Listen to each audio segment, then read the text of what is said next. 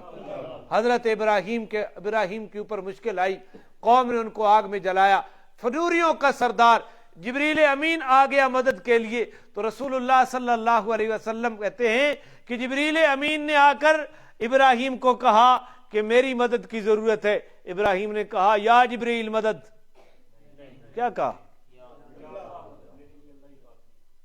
کہ میرے لیے اللہ ہی کافی ہے۔ تو جبریل نے کہا آپ کی عرض و معروض میں اللہ تک پہنچا دوں۔ ابراہیم نے کہا وہ مجھے سن بھی رہا ہے اور میرے حالات کو بھی جان بھی رہا ہے۔ حضرت زکریا نے اولاد کی ضرورت پیش آئی تو کس کو پکارا؟ حضرت یونس نے مچھلی کے پیٹ کے اندر اپنے دادا پیغمبر حضرت یعقوب کو پکارا، لا الہ الا انت سبحانک انی کنت من الظالمین۔ تم ان ہذہ امتکم